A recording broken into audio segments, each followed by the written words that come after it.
الذي خلقكم من نفس واحدة وخلق منها زوجها وبث منهما رجالا كثيرا ونساء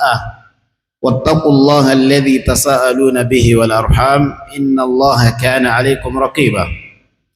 يا أيها الذين آمنوا اتقوا الله وقولوا قولا سديدا يصلح لكم أعمالكم ويغفر لكم ذنوبكم ومن يطع الله ورسوله فقد فاز فوزا عظيما أما بعد فإن أصدق الحديث كلام الله تعالى وأحسن الهدى هدي محمد صلى الله عليه وعلى آله وسلم وشر الأمور محدثاتها وكل محدثة بدعة وكل بدعة ضلالة وجاء في سنن الإمام النسائي كذلك عند الإمام الطبراني من حديث جابر بن عبد الله رضي الله عنه صحيحا عند المحدثين وكل ضلالة في النار أما بعد فالسلام عليكم ورحمة الله وبركاته أربفوا الله وبا الحمد لله حمدا كثيرا طيبا مباركا فيه Ọlọ́run tí ó ṣe ní rọrùn fún wa nínú àánú rẹ̀ subhanahu wa ta'ala láti jẹ́ kí a wà ń bíbà ilé ni ọpẹ́ tí ó tóbi àkọ́kọ́ náà ni pé Ọlọ́run bá ṣe wá ní mùsùlùmí alhamdulillahi rabbil alamin gẹ́bí Ọlọ́run bá ṣe sọ Ọlọ́run ni walau fatahna alayhim baban minas sama àwọn èèyàn kan wà nínú èèyàn ibi tí ìmánì tí wá dé ní kúfùrù tí wọ́n náà dé àwọn ọ̀gá ni wọ́n ulaika humul kafiruna haqqan gẹ́gẹ́ bá ṣe rí ulaika humul mu'minuna haqqan Ọlọ́run ní níbi tí kèfèrí tí wọ́n dé walau fatahna alayhim baban minas sama tá bá ṣí sama fún wọn fadhallu fihi ya'rujun tí wọ́n wá ń wọnú sama lọ tá fi gbogbo nǹkan àwọn hadha wal nar wa hadhihi hiya al janna wa hadhihi hiya an nar فظلوا فيه يعرجون لقالوا إنما سخرت أبصارنا وني وفي كان سواني بل نحن قوم مسحورون انتي wọ́n ṣe fún wa kò lè rí bẹ́ẹ̀ wọ́n kàn fi nǹkan gbá wa ni Ànábì ó tó ti ń sóògùn ó dá wọn lójú pé kò ní rí bẹ́ẹ̀ Al-As tó jẹ́ bàbá Amr bin Al-As radiyallahu an Amr bin Al-As bàbá wọn tó jẹ́ Al-As ala qawli min aqwali ulama lórí tafsir ayat wa suratul Anfal níbi tó ṣá ìgbàgbọ́ sọ̀rọ̀ Ọlọ́run ọba àti Ànábì dé ó ní ó pàdé Ànábì lẹ́nu ọ̀nà Káàbà yín wọ́n sọ fún pé ṣé atazumu annaka an-nabi ṣé ó sì fẹ́ sí dúró lórí ọ̀rọ̀ yìí náà pé Ànábì ni ọ́ Ànábì ni inni rasulullah òjíṣẹ́ Ọlọ́run ni mí قال اللهم إن كان هذا هو الحق من عندك فأمطر علينا حجارة من السماء أو ائتينا بعذاب أليم وني الله tó bá jẹ́ pé òdodo ni tí Muhammad sọ yìí sallallahu alaihi wasallam فأمطر علينا حجارة من السماء ó yá rọ̀ òjò òkúta gbóná lé wa lórí báyìí أما يقول العلماء أمطر وني أمطر علينا حجارة من السماء àwọn àfáà ní kí ló dé tí ó sọ pé Ọlọ́run rọ̀jò kẹ́ fún akátẹ̀lé mọ̀ limadha lam yakul kama qala ba'dul mushrikin wípé ó sọ òkè yìí di gold torí pé li'annahu kafirun haqqan kò gbà kó lè ṣẹlẹ̀ inú Ànábì bàjẹ́ Ọlọ́run bá dá wọn lóhùn subhanahu wa ta'ala wa ma kana Allahu liyu'adhibahum wa anta fihim jẹ́ wọn máa bá ìgbàgbọ́ wọn lọ Ọlọ́run ní fìyà jẹ wọ́n bá wọn wa anta fihim wa ma kana Allahu mu'adhibahum wa hum yastaghfirun kò sínú àdéhùn tọ́lọ́run bá wà Nábì ṣe pé máa pa wọ́n rẹ́ bí mo ṣe pa wọn yòókù rẹ̀ wọ́n ní torí ẹ̀ kama qala Allahu azza wa jalla fi surati Ahqaf wa fi ghairi dhalika Ọlọ́run bá sọ pé wa yawma yu'radu alladhina kafaru ala an-nari alaysa hadha bil haqq àmọ́ tí wọ́n bá díjọ́ gbé al-qiyamah yu'radu alladhina kafaru ala an-nar wọ́n gbé àwọn kèfèrí sí ẹnu ọ̀nà náà kan tó wọ́ná alaysa hadha bil haqq gbogbo ń tẹ́ wá pè ní rọ́ngbà náà ṣé kò ti wá rí bẹ́ẹ̀ báyìí qalu bala wa rabbina wọ́n ní àti gbà bẹ́ẹ̀ lé nínú suratu I think Tahrim alani ya ayyuhal ladhina amanu qu anfusakum wa ahlikum nara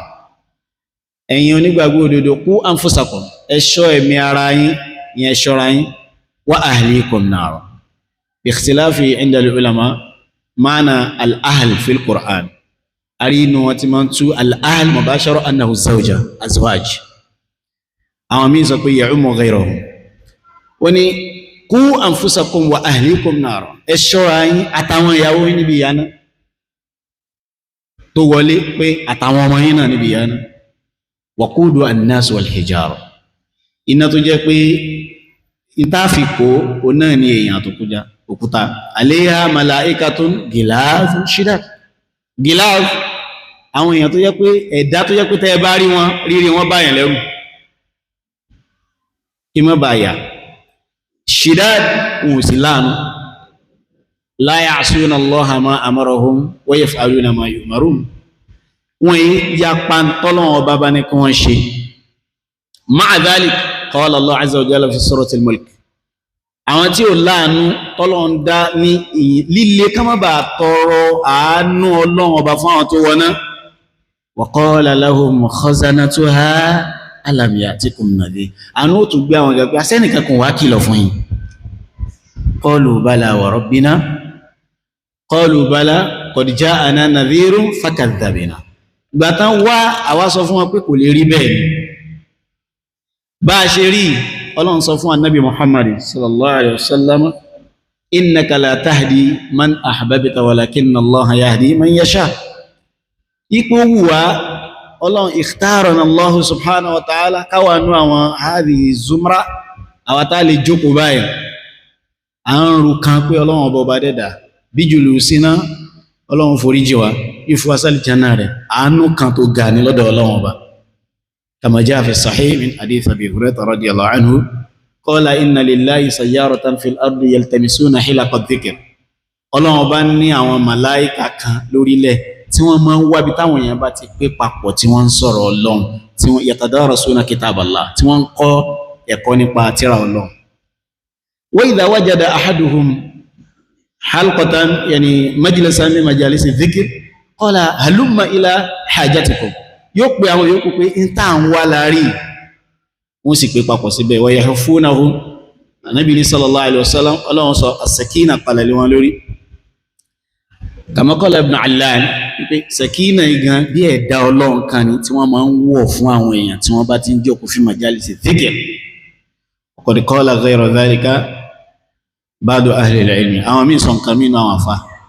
ṣùgbọ́n tó wà nù hadithi ni wípé wọ́n lọ sí sánmà padà Ọlọ́run bó ma bí wọn pé madha adraktum ibadi yaf'alun kí lẹ bá wọn tí wọ́n ṣe wọ́n ni yadhkurunak wọ́n rántí rẹ̀ ni wọ́n lọ́n wọ́n sọ wípé kí ni wọ́n fẹ́ wa huwa a'lamu bihalihim Ọlọ́run bá sì ma ó fẹ́ fi wọ́n ṣẹ̀rí ni wọ́n sọ pé yuriduna aljanna wọ́n kàn fẹ́ wà aljanna náà orí ẹ̀ kò gbọdọ̀ sí nǹkan kan lọ́kàn wa bá sí jókòó illa iradatul janna àfi pé Ọlọ́run wíwátà wáyé Ọlọ́run já fún aljanna kí n tó parí hadith náà akhraja al-imam Muslim rahimahullah fi sahih fi jami'ihi wọ́n ní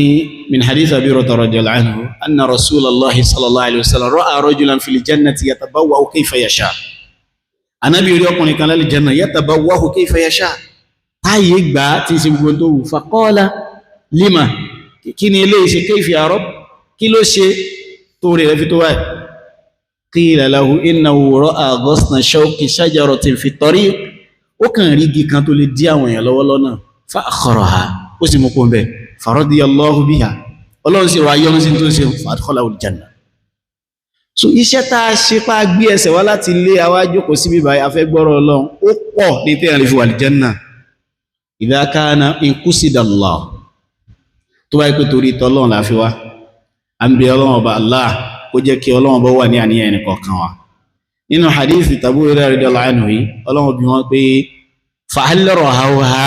ṣe wọ́n ti rá aljanna náà rí qalu ma ra'awha Ọlọ́run torí tọ́lọ́run dá sí aljanna kama jaa fi sahihayn min hadith Abu Hurairah radiyallahu anhu wípé lẹ́yìn ìgbà tí Ọlọ́run bá dá àlìjánà tán ó fi hàn àwọn màláíkà pé kí wọ́n wò wọ́n ní ma sami'a biha ahadun illa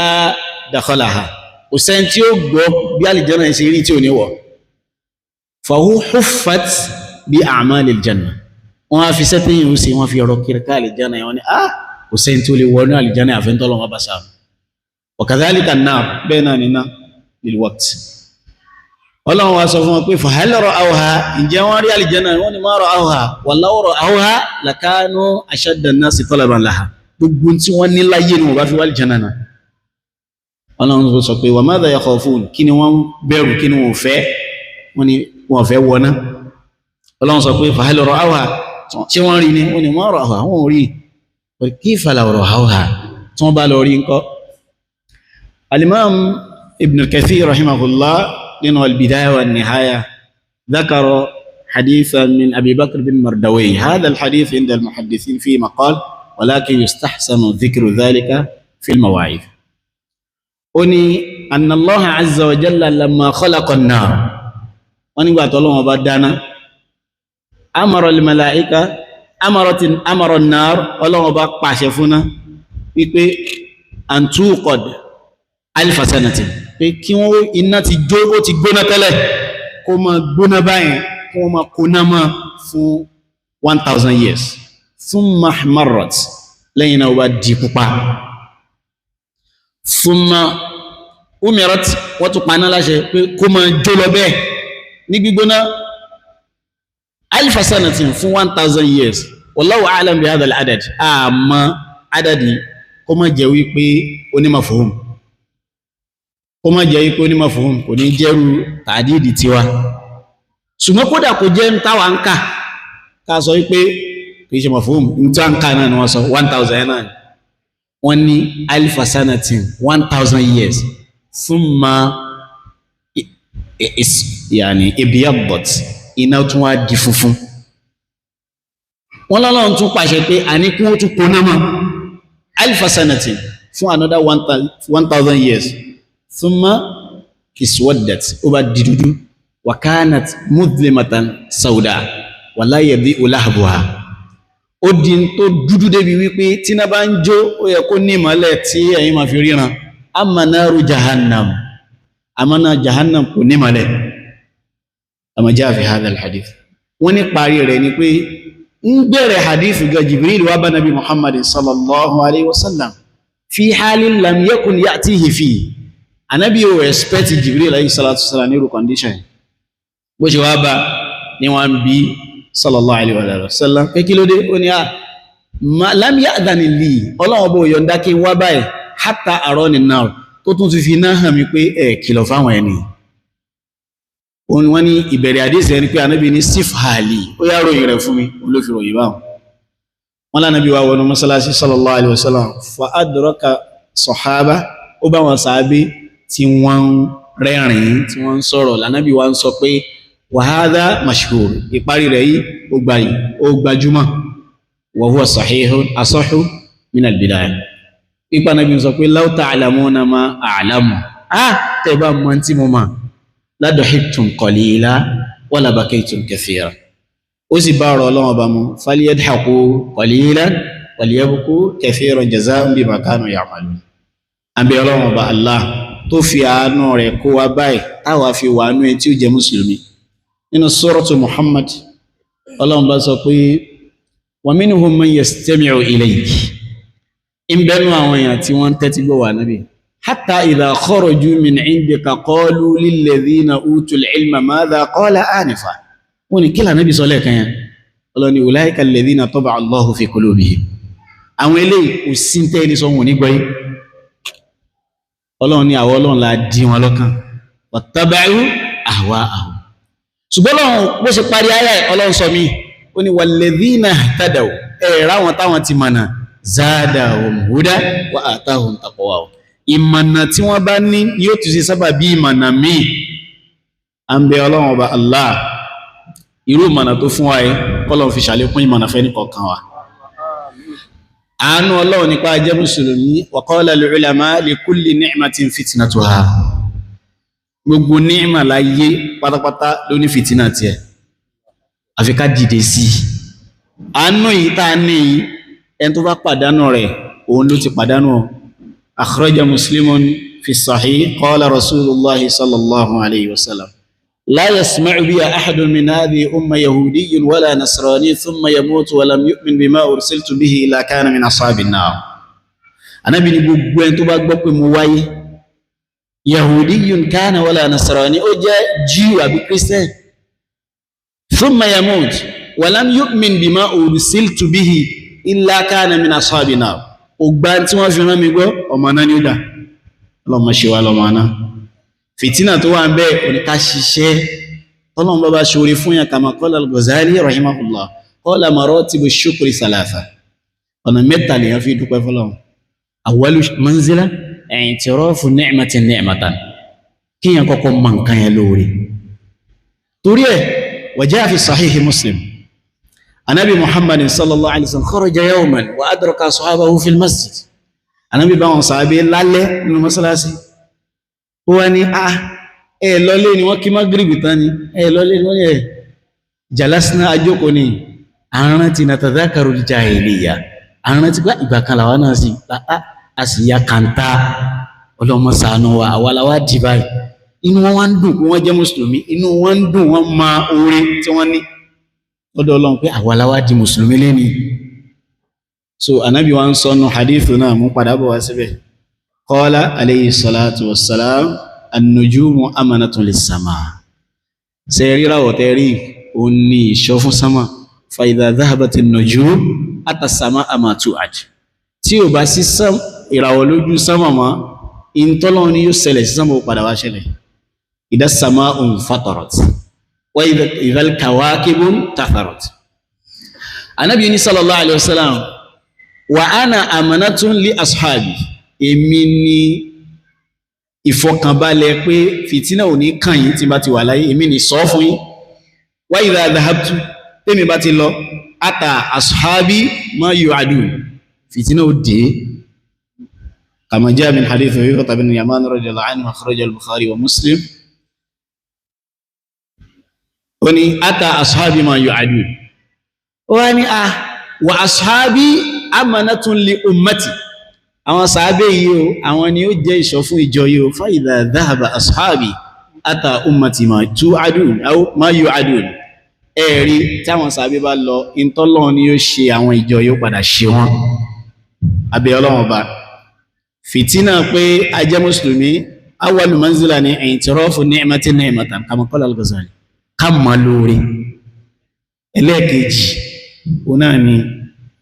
ká ṣiṣẹ́ láti dá padà fún Ọlọ́run bí àmọ̀kíní lórí káwà ṣiṣẹ́ gẹ́bọ́lọ́run ṣe sọ i'malu ala Dawuda shukra wa qalilun min ibadiya shakur. Abẹ́lọ́run Ọlọ́run jẹ́ ká lè ṣiṣẹ́ láti dúpẹ́ fọ́lọ́run ọba. Gbà tí Ọlọ́run bá sọ fún Ànábì sallallahu alaihi wasallam annahu qad ghufira lahu ma taqaddama min dhanbihi wa ma ta'akhkhara madha fa'ala qama fil layli wa la yanam. Ànábì sùnmọ́ lóru hatta qalat lahu Aisha radiyallahu anha. Aisha fi sọ fún wọn pé kí ló dé tí wàhálà pọ̀ tó báyìí qad ghufira laka ma taqaddama min dhanbika wa ma ta'akhkhara gbogbo nǹkan lọ́lọ́run ti ṣe fún ọ lẹ́sẹ̀ kẹkẹ lọ́rùn. Qala afala akunu abdan shakura. Mọ̀ pé tọ́lọ́run bá sórí fún yàn ń béèrè pé sí ó dúpẹ́ ni. Alaysa Allahu bi a'lama bi shakirin. Ọlọ́run ni òun mẹ́n tí ó dúpẹ́ nínú àwọn ẹrú ẹ̀ àwọn náà lọ́lọ́run máa ń sórí fún tí ò bá fẹ́ ṣe ní orí ẹ̀dẹ́. Ọlọ́run jẹ́ a lè dúpẹ́. Mo tún wá bára mi dúpẹ́ fọ́lọ́run. Anni wajadtu nafsi bayna hadhihi al-kawkab aw al-kawakib. Lọ́dọ̀ àwọn àgbàlagbà àwọn bàbá wa Ọlọ́run bá wá fẹ́ ṣàpọ́nlé fún mi wá jẹ́ kí n lè jókòó bayna haula. Subhanallah al-azim. Mo bẹ̀ Ọlọ́run bá kọ́lọ́n jẹ́ kí èmi náà lè máa lórí. Ọbẹ̀ Ọlọ́run má jẹ́ kí a jọra wa lójú. Nǹkan tí wọ́n ń ṣe fún wa òun náà ni tẹ́rbíyà. Bí àwọn bàbá wa ṣe wà yìí wọ́n ti bẹ̀rẹ̀ kíní ti pẹ́. Kò sí bá a ṣe lè pẹ́ nídìí tíra bí tó ṣe bí òwe ẹ̀yìn àgbàlagbà. Wọ́n ní tí ọmọdé bá láṣọ bí àgbà kò lè lákìsà bí àgbà. Ẹgbà àdísì wà lérí ẹ̀. Al-Imam al-Bukhari rahimahullah fi sahih wọ́n ṣe tabwib wọ́n ní kò sí bí èèyàn ṣe lè tó wọ́n á mú kankan jáde kíní yìí wọ́n máa ń lò lẹ́rìí nínú fíkẹ́ àmọ́ torí àsìkò wọ́n ní wàlá hakima illa dhu khibratin àìpéyàn ní ọ̀jọ̀gbọ́n tí ò bá lẹ́ experience wàlá hakima illa dhu khibratin báwọn bàbá wa ṣe wáyé kò sí tójú wọn ò tí ì rí tán àwọn fìtínátì tó kọjá lọ láìpẹ́ yìí ẹ̀rí tí àwa ó bá ní ìfìàlù shabab náà làwọn ni àmọ́ àwọn ti kọjá ń bẹ̀ kama qala Abdullah ibn Dawud al-Khuraybi qala la yakunu ar-rajulu kamila al-aqli hatta yablugha 40 èyàn làákàyè èyàn ò lè pé tí ìpé 40 kò sí tó lè sísí kò sí bí èyàn sí lè lóun gbìyànjú tó kamila al-aqli hatta yablugha 40 ẹ̀rin tọ́lọ́wọ́ bá náà ṣe fánàbí Muhammad sallallahu alaihi wasallam ja'alahu nabiyyan ba'da bulughi 40 wa mal hikmatu fi dhalik kò sí bí iṣẹ́ Ọlọ́run sọ fánàbí inna sanulqi alayka qawlan thaqila in kana qawlan thaqilan fa kayfa yatahammaluhu as-saghir bó lẹ́n tó jẹ́ ọ̀dọ́ yóò ṣe rí qawlan thaqilan bó ni yóò ṣe rí handù kò sí ṣe torí ẹ̀ la budda min at-tarbiyah in tí wọ́n ń ṣe yìí lẹ́gbẹ̀ẹ́ kan ọ̀ràn yàn nílé wọn lórí lẹ́gbẹ̀ẹ́ kan kún rọ̀ bá àwa ọmọ torí ọ̀la abẹ́lọ́n ọlọ́n jájẹ́ mustaqbalu hasanun fún yìí yaqulu al-Bukhari rahimahullah bí isnadihi la Abdullah ibn Umar radiyallahu anhuma qala kullukum ra'i wa kullukum mas'ulun an ra'iyyati wa ana ahsibu annana min ra'iyyatikum afadakum Allahu subhanahu wa ta'ala. Ọlọ́run bá ń sọ nípa Musa alayhi salatu wassalam. Ọlọ́run ní falamma balagha ashuddahu wastawa ataynahu ilman wa hukma aw hukman wa ilma. Musa ti ní àwọn stages kan tó ti kọ́kọ́ kọjá Ọlọ́run tó ṣe lánàá bí Ọlọ́run. Iṣẹ́ yìí iṣẹ́ tó tóbi ni. Àwọn àfáà tó sì ti kọjá mọ́. Akhraja Ahmadu بن حنبل رحمه الله في كتاب فضائل الصحابة إقبامي ما ممكن كإسناد حديث تي إذا كان نشك في صحته طبعا نشك في الصحة يقول المحدثون من أسند فقد سلم ينتبه بصوتي هذا هو الإسناد فقد سلم يقول أحمد بن حنبل حدثنا أبو محمد عبد الله بن خزاز قال حدثنا إبراهيم بن سعد عن عبيدة بن أبي رائطة عن عبد الله بن عبد الرحمن عن عبد الله بن المغفل رضي الله عنه عن النبي صلى الله عليه وآله وسلم قال أني النبي صلى الله عليه وسلم أني الله الله في أصحابي هي أما صحابي مدوين الله الله في أصحابي la ta'khudhuhum ba'di gharada ẹ máa jẹ́ tí bá lọ tán àwọn lẹ́wà sọ di nǹkan awẹ́wà láàrin yìí o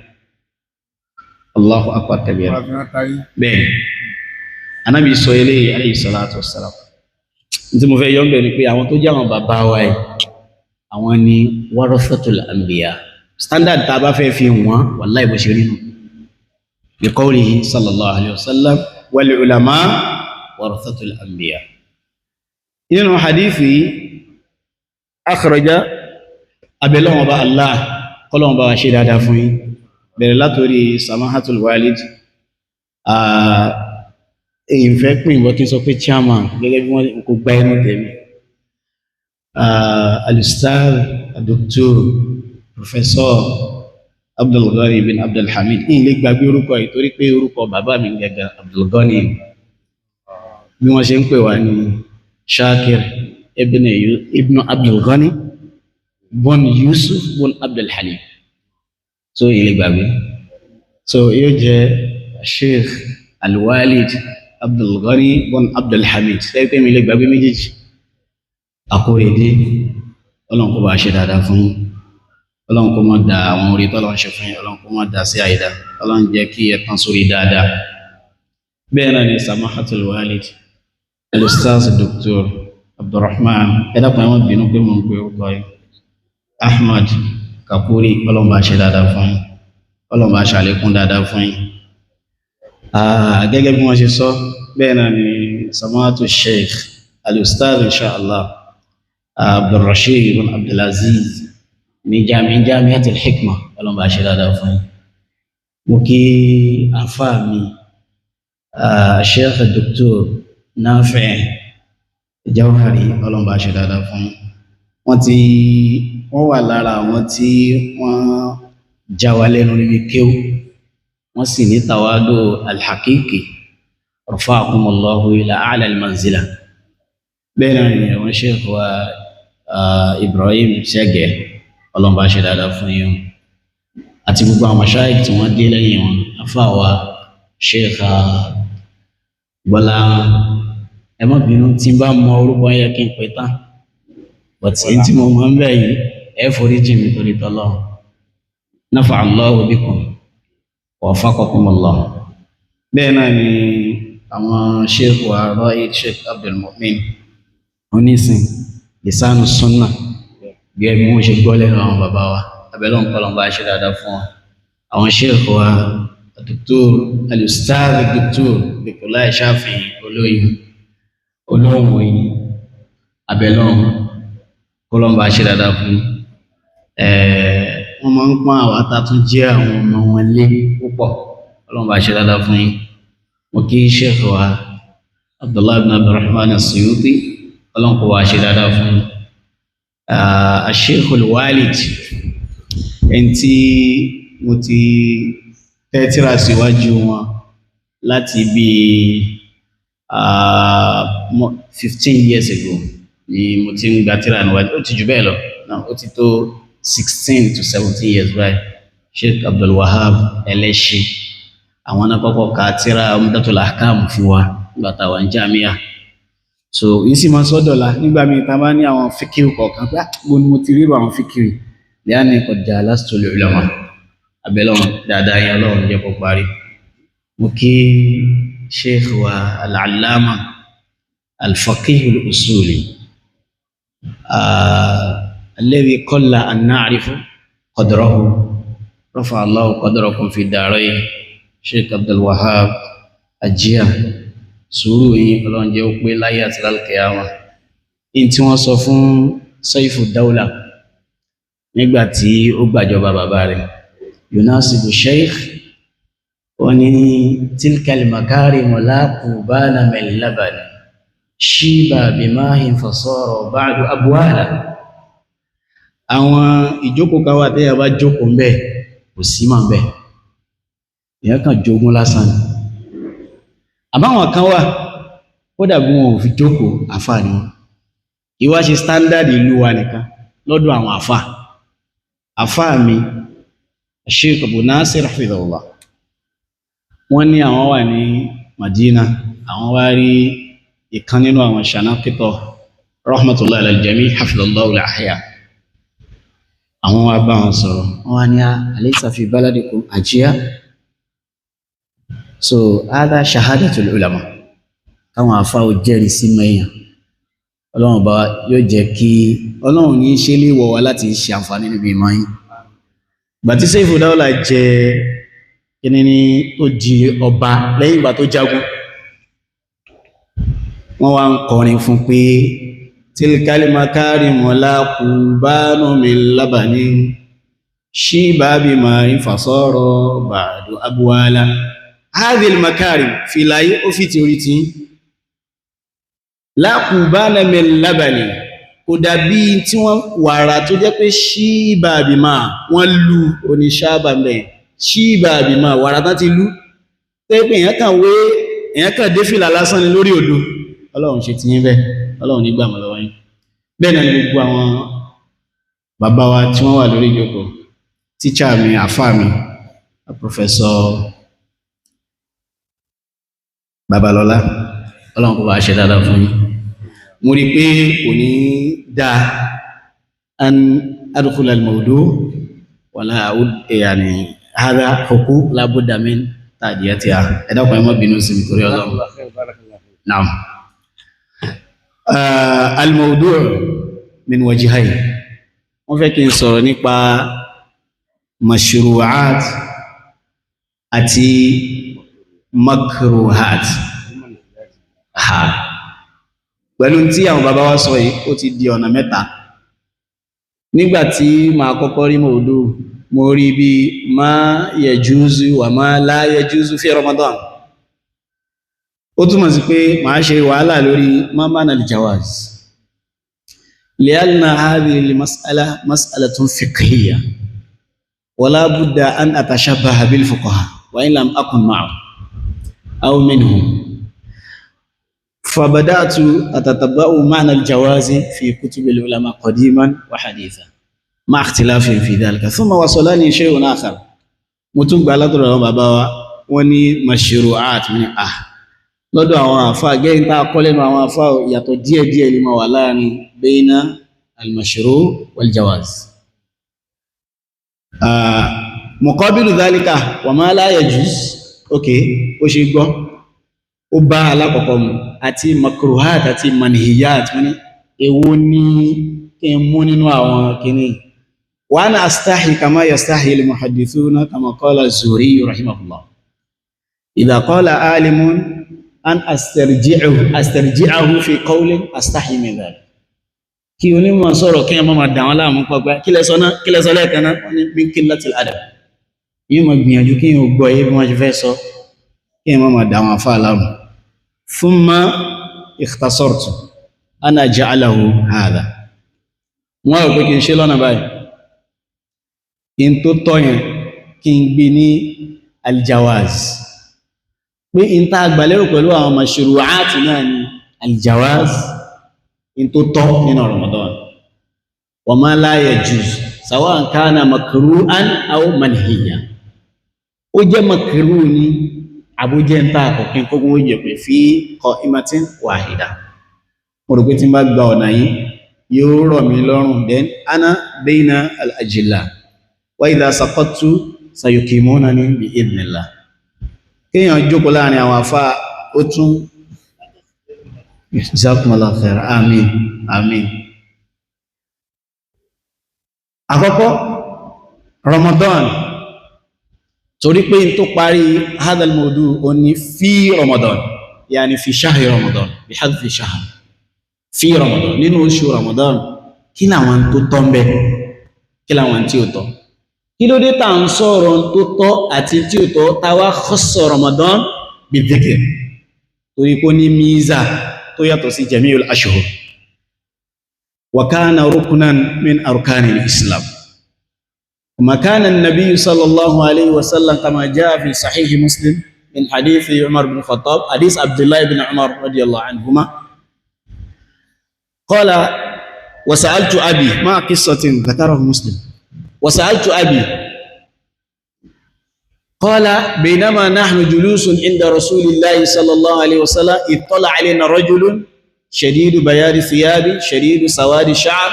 لا يرى عليه أثر السفر ولا يعرفه منا أحد حتى جلس إلى النبي صلى الله عليه وسلم فأسند ركبتيه إلى ركبتيه ووضع يديه على فخذيه فقال يا محمد أخبرني عن الإسلام قال عليه الصلاة والسلام الإسلام أن تشهد أن لا إله إلا الله وأن محمد رسول الله وتقيم الصلاة وتؤتي الزكاة وتصوم رمضان محل الشاهد وتصوم رمضان كوسي داوي رمضان وما معنى رمضان كني تسمى رمضان يقول بعض العلماء تبارين كانوا كتب الصحاح انتي ojo awa lójú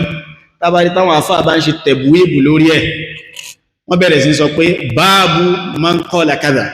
ìkan nínú àwọn onímọ̀ kan ti sọ tí ó correct le wọ́n fẹ́ fi atharu wọ́n fẹ́ fi dá padà ni tó bá jẹ́ nti ó ní kíma ló kàn sọ̀rọ̀ kan wọ́n ní wo be torí ọ̀rọ̀ yẹn la yaktubu tarikh ko ọ̀rọ̀ àwọn awamule alfitnatu fitnatul ulama gbogbo fitina tó wù táwọn èèyàn bá kó sí idha waqa'a al ulama fi al fitna fa hiya al fitna o gagan fitna Ma'bad al-Juhani tó kó sí fitnatul qadariyya Ma'bad al-Juhani tó bá wọnú masa akhraja lahu Imam Ahmad fi musnad Imam Ahmad ní riwaya látọ̀dọ̀ Ma'bad al-Juhani fi musnad máa wí pé ṣubú àwọn ọ̀rọ̀ Abdullahi ibn Umar nígbà tí wọ́n bí pé ó ní hum ana bari'un minhum wa hum bura'u minni tí àwọn kan lè tú sí pé hadha takfir ó kàfàrà rẹ̀ ṣùgbọ́n fi ihtimal qala Dhahabi a lè fi ẹn tó wà min ahlil qibla tó wá kó sí kúfùrù wẹ́n tó jẹ́ káfírul asli ilé jẹ́ àtọ̀sí àwọn àmà hadhihi mas'ala ó ní tí má bàdà jùlọ ní bá wọnú mọ́sálásí tí ó bá kírun àwọn èyí sọ pé minal fitna nínú fitina oníkírù àwọn àfáà ní má bàdà jùlọ ní kó tó kó sí wàhálà tó túnmọ̀ sí pé tí tàríkù máa ń kọ́ọ́lẹ̀ òní tó bá jẹ́ pé fitina tó bá ilé wá lẹ́nu àfáà tàríkù kọ́ọ́lẹ̀ yóò di wàhálà irú àwọn fitina táàrán ní hadha al-balad al-mubarak torí kó jẹ́ pé ja'a mimman yunsabu ila al-ilm wa illa la yaktubu at-tarikh torí ẹ̀ a rí nínú àwọn àfáà tó sọ pé la taqulu Ramadan fa inna Ramadan min asma'illah ẹ má sọ pé Ramadan torí tẹ́ bá ti sọ bẹ́ẹ̀ Ramadan nínú ọkọ̀ Ọlọ́run ló wà faradda dhalika al-imam al-Bukhari wa qala babu man yaqulu Ramadan wa annahu laysa min asma'illah a lè sọ pé shahru Ramadan a lè pé Ramadan pé shahru Ramadan a lè pé torí pé Ramadan ní so kọ lọ bẹ́ẹ̀ ló wá nínú ẹgbà wá mi akhrajahu al-Bayhaqi wa Abu Nu'aym fi al-Hilya wípé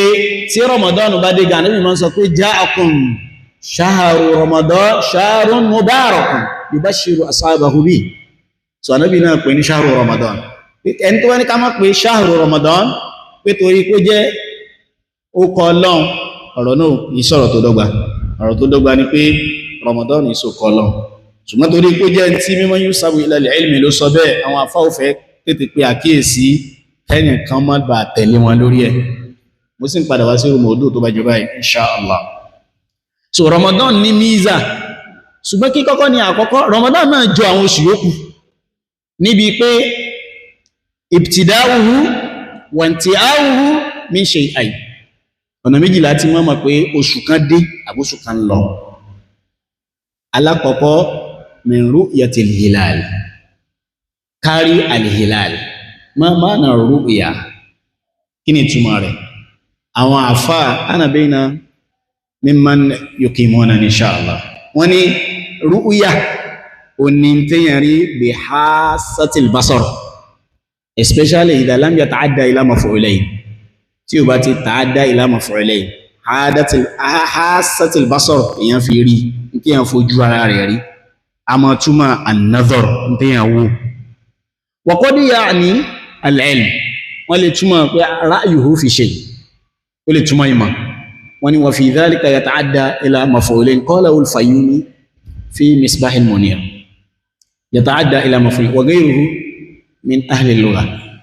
so kárí nǹkan òní ru'yatul hilal ká sọ pé ìlàlò ìlétésùdé but a tó ti sọ̀rọ̀ kan a ní hilal kìí ṣèdè Yorùbá àwọn afáàsí ni al-hukmu ala shay'in far'un an tasawwurihi kéyàn tó lè fún nǹkan ní ìdájọ́ tó bá mú àfi kíyàn kọ́kọ́ ní tasawwuru sahih tó máa ń pè ń gbá mi ní at-takyiful fiqhi ó kọ́kọ́ níbi tó sì ti bẹ̀rẹ̀ ní at-ta'rif kíyàn sọ pé al-haddu sahih kí ni nǹkan yẹn wa ya'ti dhalika min al-'ilm kíyàn onímọ̀ nípa nǹkan yẹn al-hilal lọ́dọ̀ àwọn àfá ọjọ́ mẹ́rin kan ní wọ́n máa ń pè ní hilal òṣùpá náà ní jẹ́ hilal àmọ́ kò ní jẹ́ hilal mọ́ láwọn ọjọ́ mẹ́rin kan tó bá ti di ọjọ́ kẹfàlélógún wọ́n máa pè ní hilal tó bá di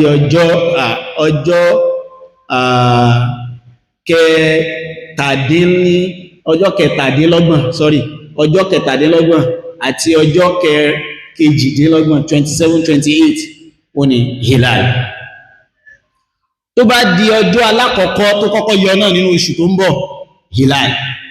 tó bá di ọjọ́ ẹlẹ́ẹ̀kejì náà wọ́n tún pè ní hilal so mi pé wọ́n á mọ̀ pé hilalu tàbá sọ pé hilal oṣù tó bá kọ́kọ́ lé òṣùpá náà ni o tó lé níjọ́ alákọ̀ọ́kọ́ ní oṣù míì kí là ń pè jẹ́ mọ́ hilal tó bá sì jẹ́jọ́ kejì náà a tún pè ní kíni hilal torí pé àwa kan ò ní rí bi ikhtilafil jihah a ní rí níjọ́ alákọ̀ọ́kọ́ tó bá kọ́ lé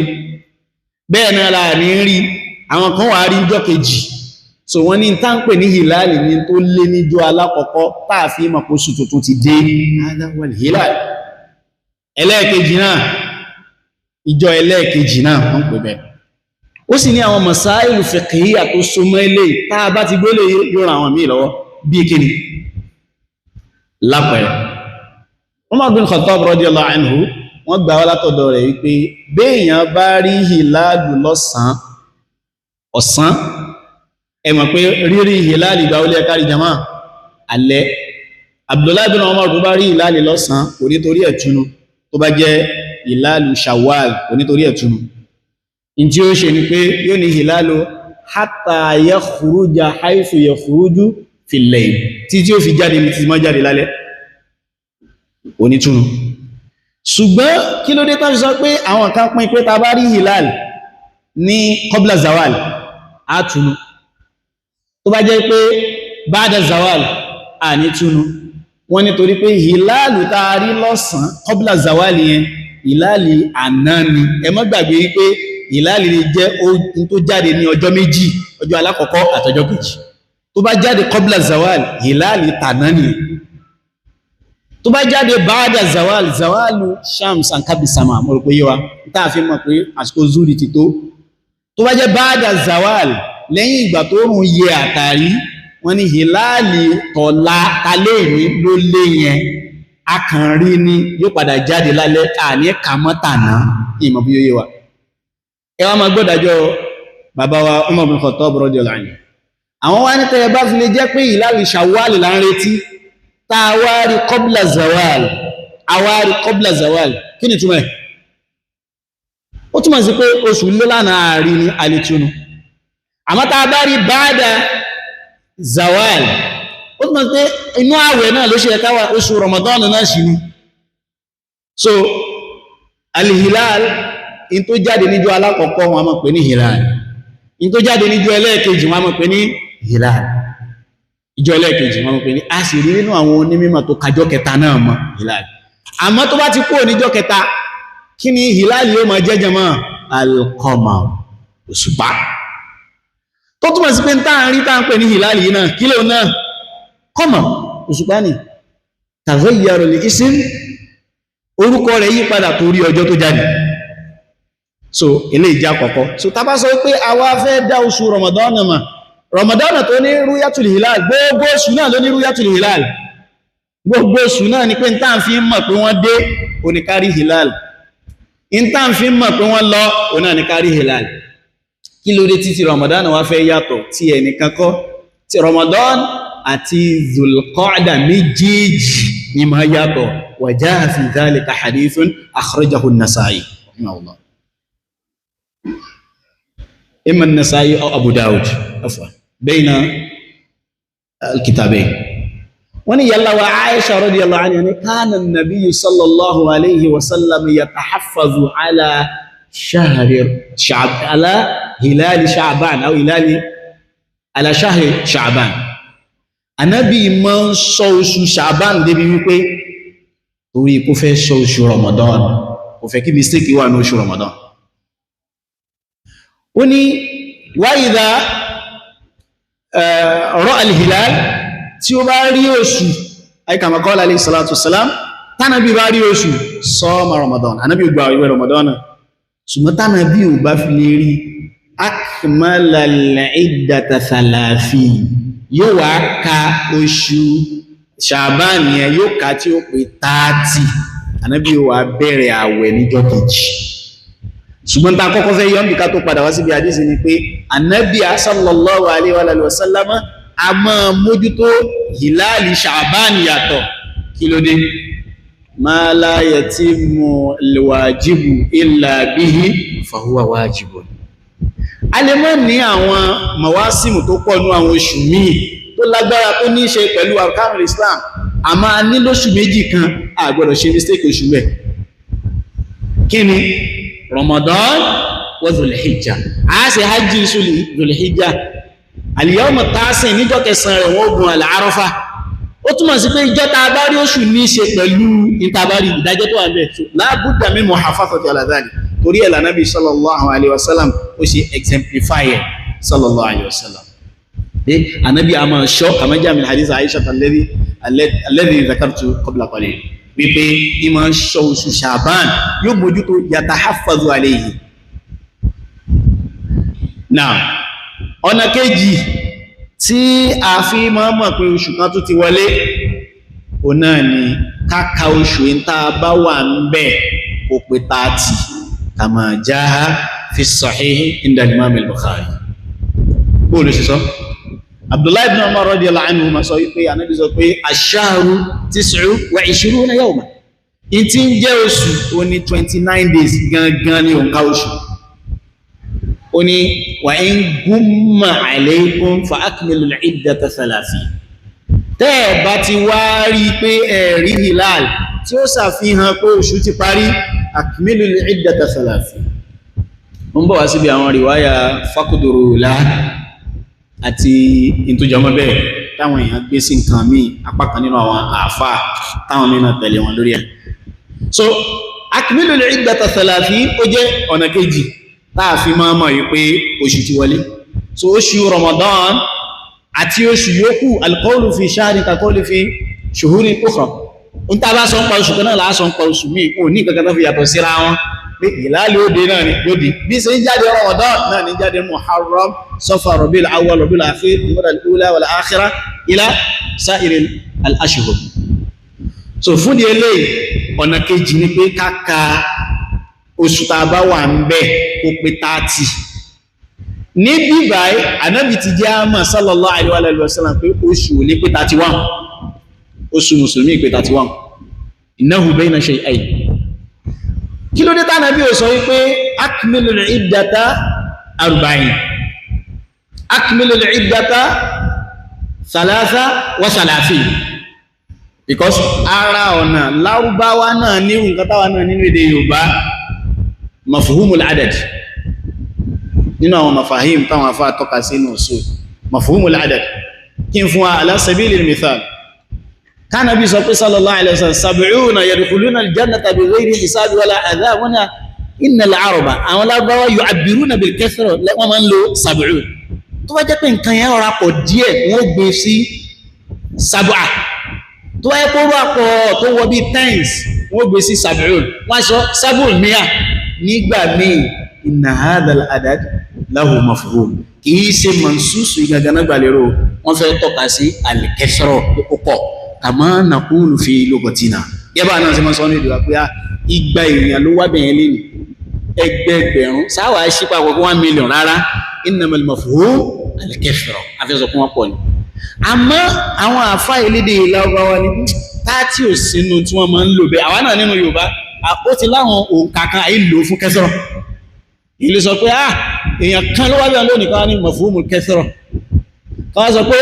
èèyàn 13 ló wá ní àìlò 13 àmọ́ Yorùbá máa lo 200 a máa lo 1000 a máa lo 100 láti ṣó pé alkẹsìrọ̀ so wọ́n ní wallahu alam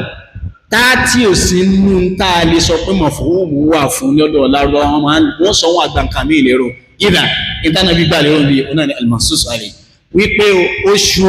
kìí jẹ́ except 29 àbí kó jẹ́ kí ni ó jẹ́ 30 ilé ìjàlá ọkọ̀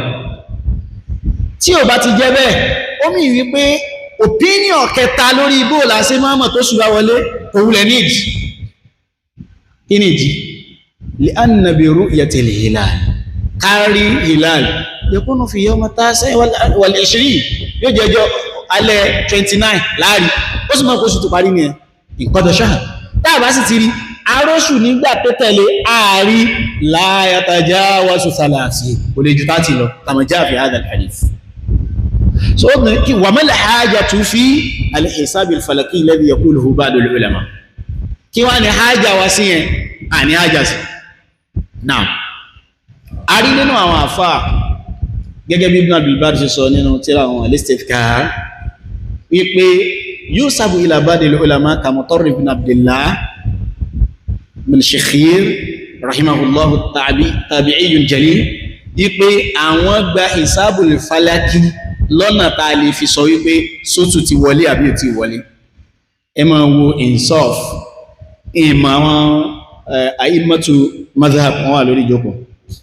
ní madhab al-maliki mo rò pé nínú àdílà madhab maliki ó ní ká lo qawl al-mukhalif ká ṣe i'tibaru qawl al-mukhalif tó bá jẹ́ bẹ́ẹ̀ mura'atul khilaf jazakumullahu khair naam mura'atul khilaf ó ní ó fi rí tẹ́ bá bánú tíra mi ó jẹ́ tíra àwọn mutaqaddima àbí àwọn tó wá lẹ́yìn wọn tí wọ́n sọ pé kí àwọn tó bá gba hisabul falaki yajibu alayhi kadha mura'atul khilaf wa illa kò yẹ ká kà torí pé laysa min madhhabina kò sí madhhabu so al-magrur ẹni tí ò bá mọ ilé tó bá wọnú tí ayé ní kódà gan wọ́n sọ pé ẹni tó bá mọ́ opinion ayé tọ́ kò sọ pé tọ́ torí wípé wa qad qala bihi ba'dul fudala àwọn kan ti sọ bẹ́ẹ̀ ó yà tabiruna ẹ jẹ́ ká tó padà síbì kan náà lórí dukhul shahab olóṣù sí wọlé anábi muhammad sallallahu alaihi wasallam wa ashabuhu ka Abi Bakr wa Umar wa Uthman wa Ali wa ghayruhum min as-sahabati al-kiram ǹjẹ́ wọ́n mọ̀ hisabul falaki tí ánsà rẹ̀ bá jẹ́ náà kí lórí tí wọ́n lò tàbá sọ pé tí wọ́n lò yẹn ó túnmọ̀ sí pé dalil ala annahu la yu'tabar tí ẹ bá sọ pé ánsà rẹ̀ pé wọn ò mọ̀ a jẹ́ pé kò sínú tọ́lọ̀ kàláfà wà lé lórí nù a'lamu an-nasi bil islam ba'da an-nabi Abu Bakr as-Siddiq intaha wa hadha manhajuna okay so tí o bá ti lò a jẹ́ wípé a kò sínú tọ́lọ́wọ́ bá ṣe lọ́rọ̀ yẹn lè pa agbọ́dọ̀ wà nù torí pé Abubakar a'lamu bil islam ba'da an-nabi lẹ́yìn ànábì Abubakar ló mọ̀ islam jù radiyallahu anhu Ibn Mas'ud radiyallahu anhu qala man kana minkum muqtadiya ẹni tó bá fẹ́ máa wò pé ta là á máa tẹ̀lé falyaqtadi biman qad mat àwọn òkú ìníkẹ́ tẹ̀lé huwa sahabi bal min ajalihi radiyallahu anhu Ibn Mas'ud awwalu man jahara bil Qur'ani amama al-kuffar al-qari shahida lahu an-nabiy sallallahu alayhi wa sallam wa qissatuhu mutawaffira fi kutub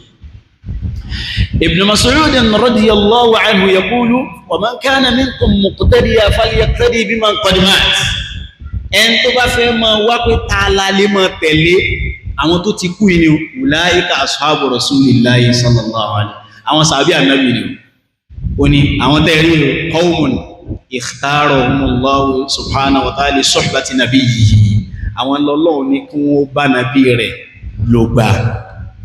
ó ní wà nusratu dinihi àwọn ni wọ́n ran ìsìláàmù lọ́wọ́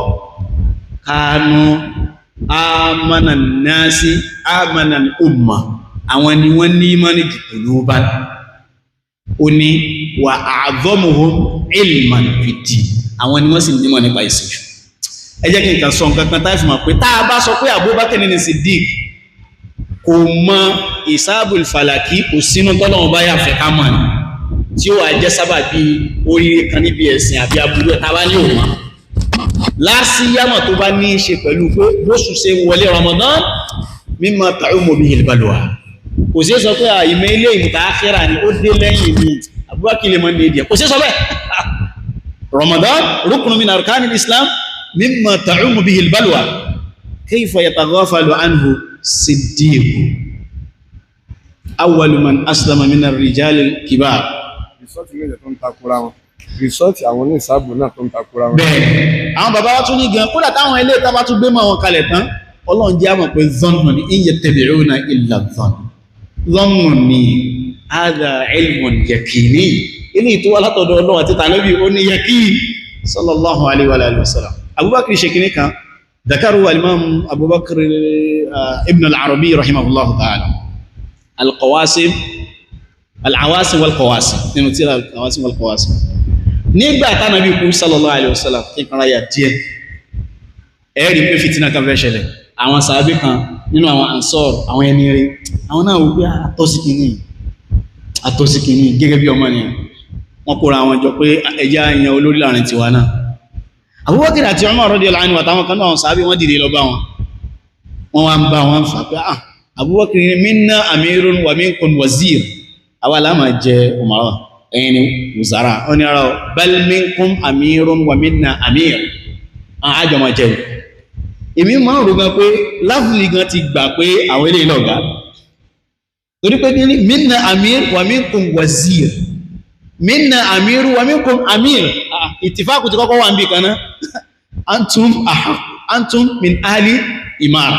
àjíwọ́jọba èyí tàà ń jíyàn sí ní pé sẹ́yìn náà wà ń bẹ́ ó ní al-mukhtalaf fi wọ́n ní Abubakar wá fẹ́ fún wọn lẹ́rìí mú ní hadha huwa fahmul Qur'an ó ní àṣebọ́lọ́wọ́ bá sọ yí pé lil fuqara alladhina ukhriju min diyarihim ọlọ́run sọ ọlọ́run sọ pé wa ulaika humus sadiqun ṣebí tọ́lọ́run pé àwọn ni ọ̀sàmánà sadiqun ọlọ́run pé wà ní sadiqun gbàtí ó sọ yìí ó sọ pé walladhina tabawwa'u ad-dara wal imana yuhibbuna man hajara ilayhi ọlọ́run sọ wá pé ulaika humul muflihun kí ló pé muflihun ní ṣe bọ́lọ̀ ní ya ayyuhal ladhina amanu taqullaha wa kunu ma'as sadiqin ọlọ́run ní ẹwà pẹ̀lá wà ní ma yíyà yóò túnwọ̀n tó bá wà lọ̀gá wọ́n sì gbà hadha huwa Abubakar Siddiq hadha huwa fahmul Qur'an ta ni ò bá gbọ́ ẹ̀yẹ Abubakar ibn Arabi rahimahullah nígbà tó débẹ̀ yẹn àwọn náà ṣe nọ́kítọ̀ pé eléyìí àgbọ́yé Kùránì wọn pẹ̀lẹ́ Abubakar yìí sọ̀rọ̀ pọ̀ radiyallahu anhu huwa min kathratil fikr wal iman ìgbà tí wọ́n sọ pé Bilal ipe olóore ju Abubakar lọ ní kathrati ibadati Abubakar ń gbọ́ kò sí sọ̀rọ̀ ìjọ tó ta sí etí Bilal ó ní ana hasanatu min hasanati Abubakar oore kan oore Abubakar lè jẹ́ tí ìbá ṣe pé kí yẹn kàn mọ́ gbà táìmù wa ìdá tá a bá ti sọ pé àwọn Abubakar ní Siddiq radiyallahu anhu wọ́n ma hisabul falaki àmọ́ wọn ò lò la hajata ilayhi fi Islam fi hadhihi al-mas'ala nínú mas'ala ala al-aqall la hajata ilayhi tá a bá wá níwọ̀n ò mọ́ kò sínú tọ́lọ̀ ní tá a bá mọ́ awal jẹ́nà bí a níwàl jẹ́nà kò sínú adúpẹ́ fọ́lọ́wọ̀n ọba lórí ilẹ̀ ìdá àádù lórí ọ̀nà méjì tá a máa fi mọ̀ pé àti mọ̀ túnmọ̀ hilal jama'a agbẹ́ẹ̀kọ́ ni ọ̀nà méjì tí a fi máa mọ̀ pé hilal ti wọlé alákọ̀ọ́kọ́ ru'yatul hilal kárí kílẹ̀lẹ́gẹ̀ẹ́jì jama'a iddatu shahar 30 èyí tá a wà ń bẹ́ káàkà ní kíni o 30 abẹ́lọ́wọ̀n ọba Allah subhanahu wa ta'ala kò fún aṣẹ́kọ̀ ń gẹ̀. àwọn olùmọ̀ sọ̀rọ̀ nípa pé ta ní ó rí àgbà gbígbà rẹ̀ min babi shahadati aw riwaya sáàgbà ní àṣàhádà ní àbí riwaya hadha mushkil torí kó dáwà alálẹ́nà láàrin àwọn àfá qadiman tí wọ́n sọ pé hal hunaka farqun bayna riwaya wa shahada kí n kà mú wá fi taraf Abu Bakrata radiyallahu anhu àwọn yàtàn gbé ọ̀rọ̀ kan kiri fi hadithin qala Abu Bakrata rawahu an an-nabi sallallahu alayhi wa sallam yaqul la yuflihu qawmun walla amrahum imra'a wọ́n ní àwọn àjọ kan ní sóríire tí wọ́n fi obìnrin sásáájú wọn olórí wọn afwan àwọn kan náà àwọn tí ó gba hadithi aliyadu billah raddul hadith ma sihhati tí wọ́n gbà wọ́n ní àlè gbọ́rọ̀ Abu Bakrata torí wípé ó ti ṣe ìtìhámù al-Mughira bin Shu'ba bizina kí Ọlọ́run sọ kọ́ fala taqbalu lahum shahadatan abada bí khilaf pẹ̀lú ìyapa ẹnu alimamu Abu Hanifa sọ pé áyà tó tẹ̀lé illa alladhina tabu àfi tí wọ́n bá túbá ó mì pé tí wọ́n bá túbá àgbà ṣàhádà wọn náà apá kan sọ báwọn marhaban bi ustadi wa shaykhi ayakum Allah shukran ayakum Allah wọ́n ní tí wọ́n bá túbá àgbà ṣàhádà wọn àwọn ilé wa dúró pé a nígbà ṣàhádà wọn Abu Bakrata ìmọ̀ bóyá àsìkò wà ní ẹjẹ́ ń sọ kí sọ ìjẹ́ díẹ̀ àǹfààní wà mẹ́ al-Mughira bin Shu'ba ẹ̀yà filẹ̀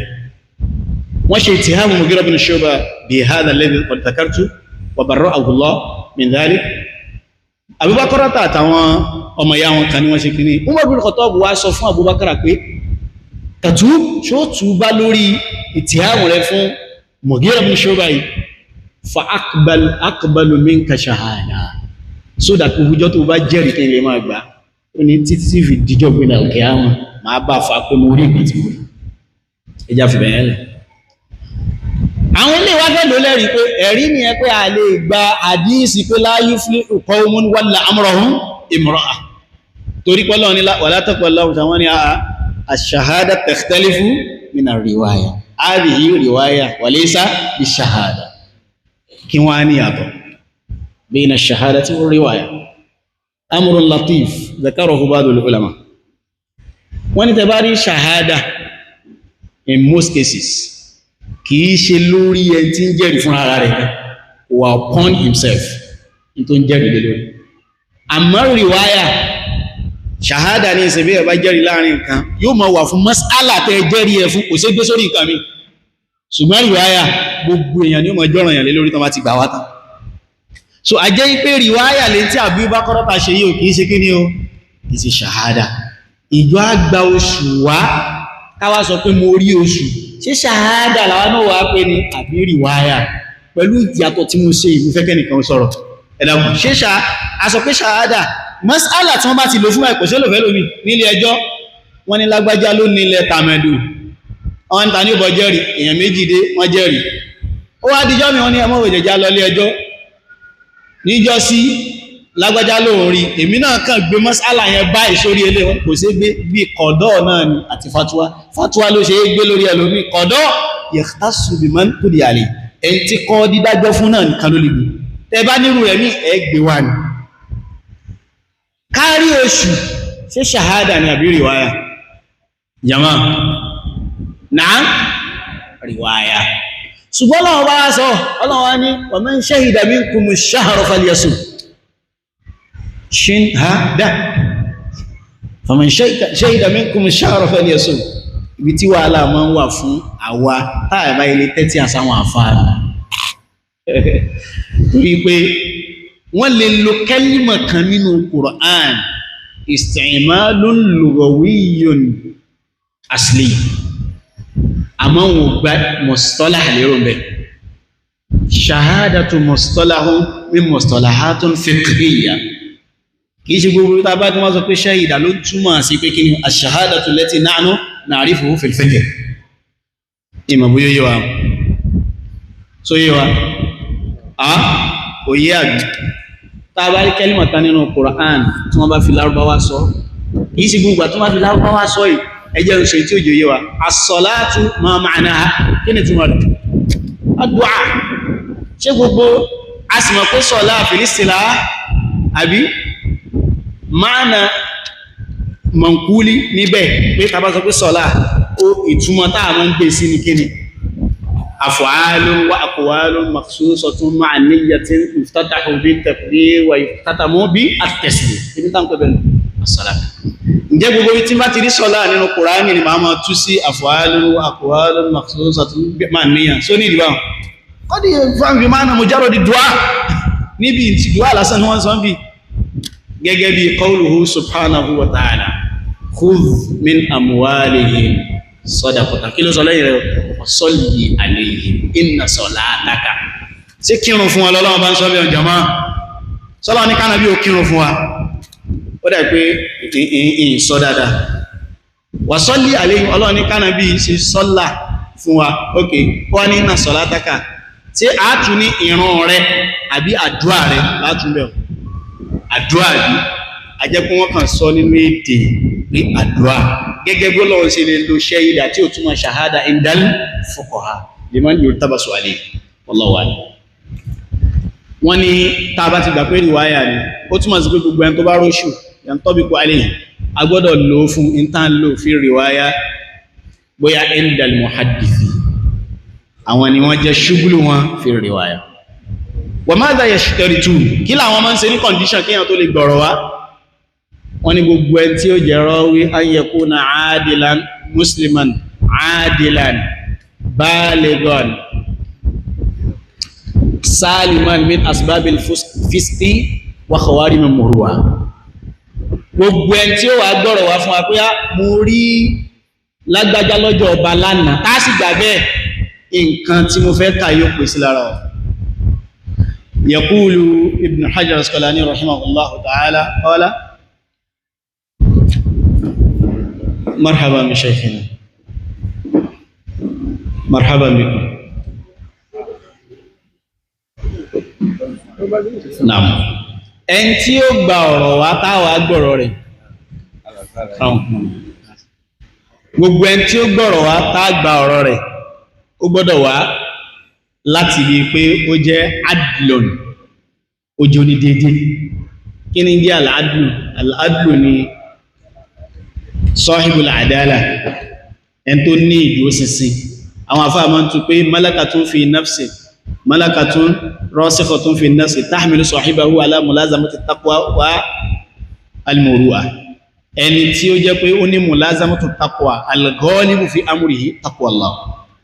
ó ní ẹni tó jẹ́ al-adil. So kátólì gba riwáyà lọ́wọ́ èèyàn yóò jẹ́ adil àbí adlu, ó parẹ́ tí kápẹ́ ní al-adlu. Yóò jẹ́ al-baligu, ẹni tó ti bàlágà. Yóò jẹ́ muslim nípìlẹ̀, al-muslim. As-salim, ẹni tó gbọ́ min asbabil fiski, ní gbogbo tó lè sọ̀yàn di fásìkì, pòkí náà, tó lè sọ̀yàn di pòkí. Lápẹẹrẹ bí ẹ̀kan bá wá ní ìsìn tó ní oróṣù lánàá, awáwẹnu rẹ̀ àwọn ń gbọ́ Chelsea lẹ́nu rẹ̀ wá lóun oróṣù, wọ́n ní Chelsea kìíní kan ráyẹ̀ tí wọ́n mọ̀ àwọn bàbá ọmọ Chelsea kìíní kan máa gbá ẹ̀ tí àwọn mọ̀fùtù náà wọ́n máa mú fónágáù, okay,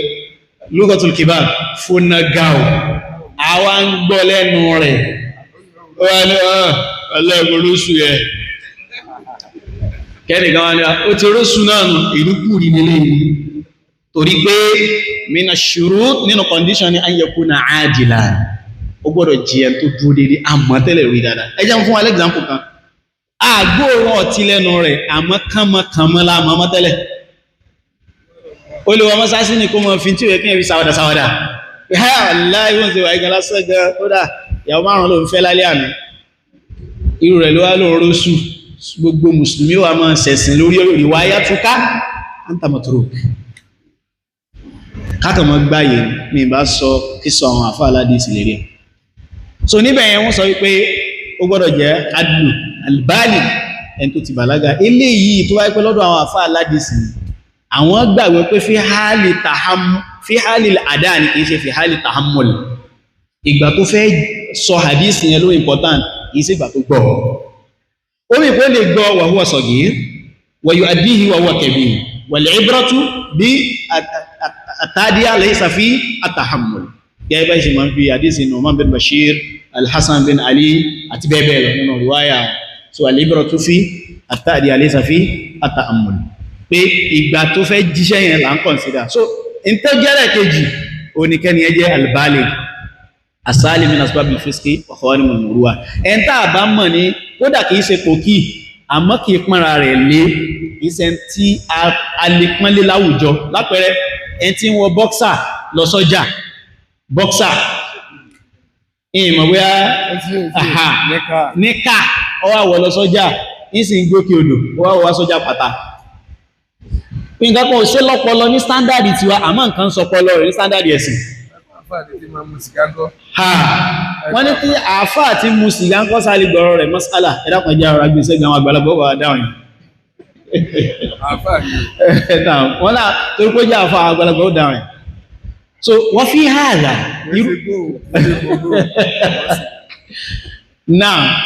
wọ́n fi mithli hàdà ya jama'a nírú ilé wọ́n sọ pé irú rí ò lè gbọ́rọ̀ kó rúsù wátáwà gbà yantabiqu alayhim yantabiqu ala arwat. So níbi nígbàtà tí wọ́n tó kìí ṣe ṣàhádà ìníṣẹ́ mọ́ sọ khilafu àwọn àfá lórí an yakuna adlayn kó jẹ́ méjì yánà orí wáyé. So àmọ́ àwọn tàdákùlù kan wà ń bẹ ìmọ̀ tèmi ò ní ṣàlàyé débẹ̀. kayfa law kana mar'a qala ba'd al-ulama li'anna riwayat al-mar'a maqbula. So faqad ishtarata ba'd ahli al-ilmi anna al-mar'a la nabni ala qawlihi ra'aytu al-hilal hukman ba'd al-ulama. So ẹ jẹ́ ká fi yẹn lẹ̀ ìkásámọ̀ yìí pé ẹni tí ó gba oṣù wá fún wa yóò jẹ́ al-adil al-muslimu al-adil al-baligh as-salim min asbabil fiski wa khawarim al-muru'a. Tá bá ti rí oṣù kí ló kù. In tó kù ní pé Ramadan la pè síyàmù Ramadan ni a ṣe hadifu mọ̀dọ́fù ni li jawazi dhalika fil lugha káwá ṣe ìtìlá pẹ̀lú mọ̀dọ́fù ilé a sọ pé sallaitu al-asra la yumkin laka an tusalli al-asr innama sallaita salata al-asr ìrun alásà ìlú tó ó kàn gbọ́ sọ̀lá àpò ìbẹ̀ ní mulabasatil waqt àsìkò tán máa ń kí ló fi pè é Allahu a'lam kòròkó tí yé wa so tá bá sọ pé Ramadan tá ń sọ ń tá fẹ́ sọ gẹ́gẹ́ ní síyàmù Ramadan mafhum ààwẹ̀ Ramadan gẹ́gẹ́ la fẹ́ sọ wa mal muradu bis siyam aw as-sawm ọ̀rọ̀ yìí Ọlọ́run bá lò yóò tún tí mo sọ tẹ́lẹ̀ tá bá sọ pé siyam ó wà nù Kùránì tọ́lọ́run dárúkọ siyam inni nazartu lirrahmani sawma wa lan ukallima al-yawma insiya Maryam radiyallahu alayha as-salatu was-salam ó ní inni nazartu lirrahmani yawma ilẹ̀ sawma mo ti gbọ́lọ́run ọba jẹ́jẹ́ pé lẹ́ni o lan ukallima al-yawma insiya ní bíyàn kankan sọ̀rọ̀ ó túmọ̀ sí pé sọ́ọ̀mù wọ́n máa ń tú sí pé al-imsaku imsak kí ni imsak ní Yorùbá ìkóraró níbi nǹkan ìkóraró níbi nǹkan jẹ́ àfi Sahih Bukhari talibamu arákùnrin kan dúró ní ọ̀rùn jọ kan la ilaha illallah àhàsó arákùnrin kan dúró ń jọ kan ó lóun bọ́lọ̀ ń jẹ́jẹ́ wípé òun tó ń jókòó yìí tó ń dúró yìí òun ò ní jókòó òun ò ní sọ̀rọ̀ òun ó sì dúró sínú ọ̀run ni òun ò ní wọ bòjí wọ́n lọ sọ fún Ànábì sallallahu alaihi wasallam kí ló yẹ́ fi ṣe olùfẹ́ fi sílọ̀ Ànábì sallallahu òun ò ní jẹ wọn ní mú Ànábì ní sallallahu alaihi wasallam ẹ lọ sọ fún wípé kó jókòó ẹni kó sọ̀rọ̀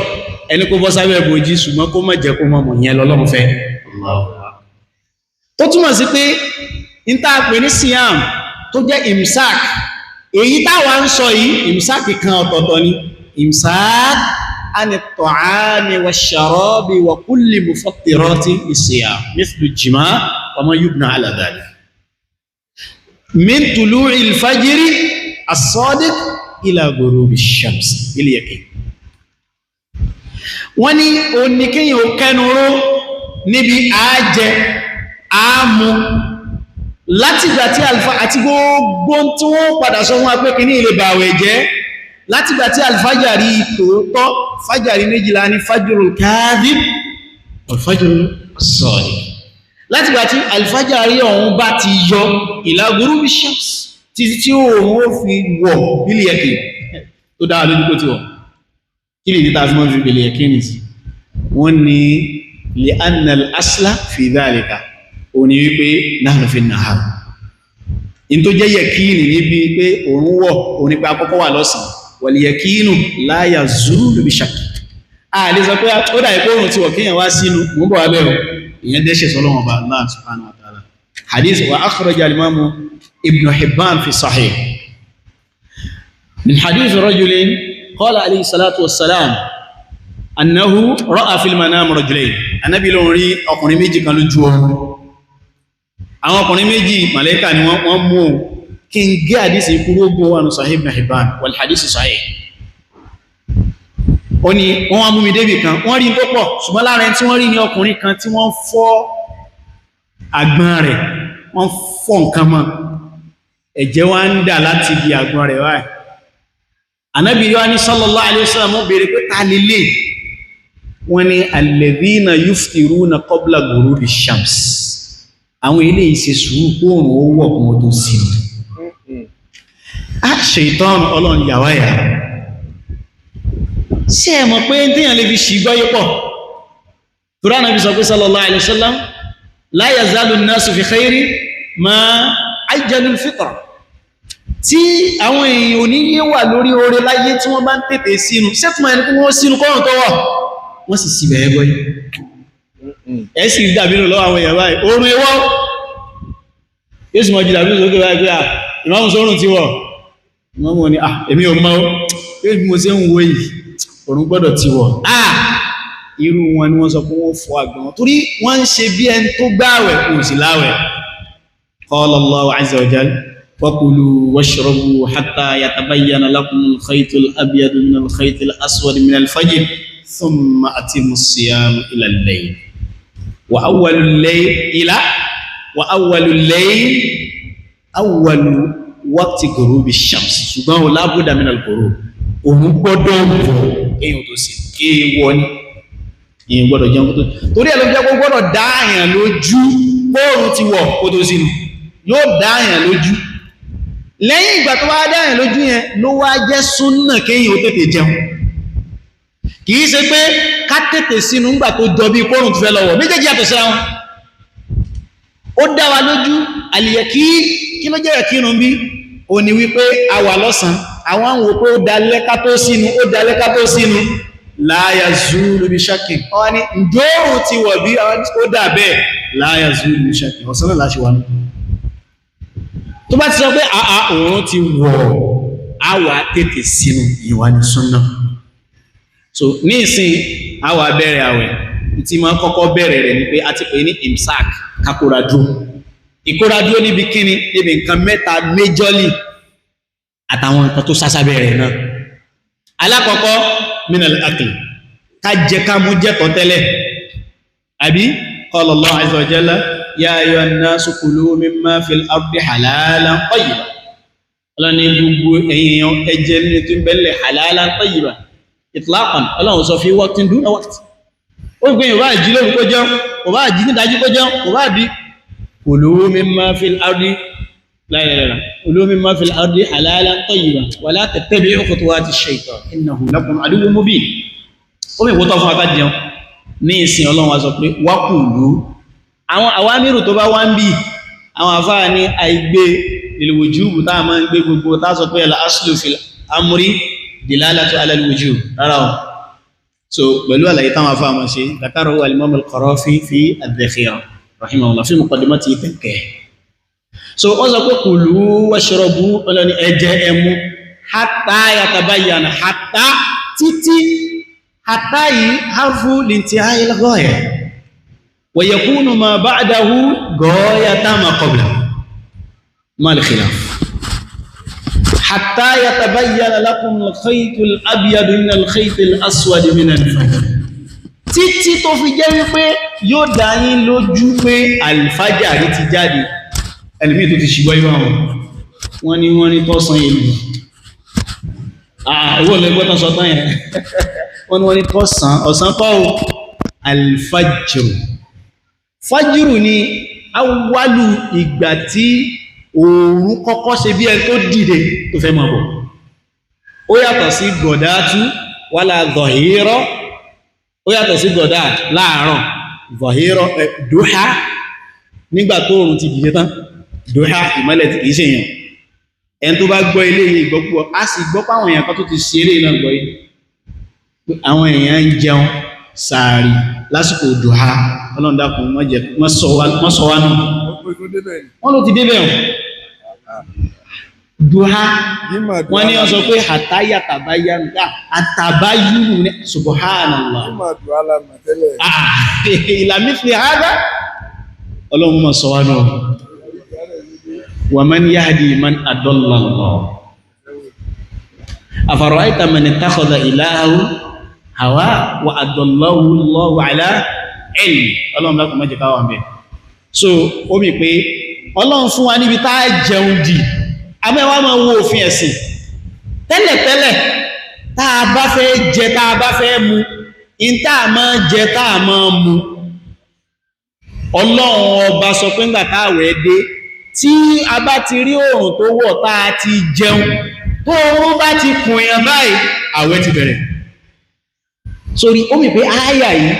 násikha ni fún àwọn ìdájọ́ tó wà nílẹ̀ tẹ́lẹ̀ kí ni ìdájọ́ tó wà nílẹ̀ kó òun wọ̀ báyìí